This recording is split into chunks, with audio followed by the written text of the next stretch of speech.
Guys, कभी कभी हमें इंग्लिश में इस तरह का सेंटेंस कहना होता है, मेरा अब तुमसे कोई लेना देना नहीं है। नेक्स्ट इज, तुम्हारा इस मामले से कुछ लेना देना नहीं है। मेरा उस झगड़े से कुछ लेना देना नहीं था। तो इन सेंटेंसेस को इंग्लिश में कैसे कहेंगे, आइए स्ट्रक्चर देखते हैं। सबसे पहले सब्जेक्ट, उसके बाद अगर हमें प्रेजेंट में कहना होगा तो हैव या हैज़ का यूज़ करेंगे, और हैव और हैज़ सब्जेक्ट के अकॉर्डिंग चेंज होता रहेगा। अगर हमें पास्ट में कहना होगा तो हैड का यूज़ करेंगे, और सभी सब्जेक्ट के साथ हैड का ही यूज़ होगा। और फ्यूचर में कहना होगा तो विल हैव का यूज़ करेंगे, इसमें भी सभी सब्जेक्ट के साथ विल हैव का ही यूज़ होगा। उसके बाद नथिंग टू डू विथ, और लास्ट में जिस चीज़ से लेना देना नहीं है उसे मेंशन करेंगे। एग्जाम्पल देखते हैं। मेरा अब तुमसे कोई लेना देना नहीं है। I have nothing to do with you now. I have nothing to do with you now. Next is, तुम्हारा इस मामले से कुछ लेना देना नहीं है। You have nothing to do with this matter. You have nothing to do with this matter. मेरा उस झगड़े से कुछ लेना देना नहीं था। I had nothing to do with that quarrel. I had nothing to do with that quarrel. अब से तुम्हारा इस गाड़ी से कोई लेना देना नहीं है। As of now, you have nothing to do with this car.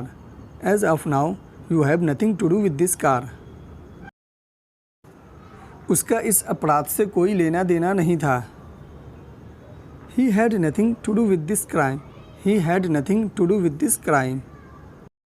अगर हमारा सेंटेंस इस तरह हो, तुम्हारा उस लड़की से कुछ तो लेना देना है, इस सेंटेंस में कुछ तो लेना देना आया है, तो इसके लिए हम समथिंग का यूज़ करते हैं। जैसे you have something to do with that girl. You have something to do with that girl. तुम्हारा उस मामले से कुछ तो लेना देना था। You had something to do with that matter. You had something to do with that matter. अगर हमारा सेंटेंस इस तरह हो, मेरा उसके साथ सब कुछ लेना देना है, तो इसमें सब कुछ आया है, तो इसके लिए हम एवरीथिंग का यूज़ करते हैं। जैसे I have everything to do with him. I have everything to do with him. मुझे तुम्हारे पहनावे से कुछ लेना देना नहीं है। I have nothing to do with your outfit. I have nothing to do with your outfit. मुझे तुम्हारे घर जाने से कुछ लेना देना नहीं रहेगा। I will have nothing to do with your going home. I will have nothing to do with your going home.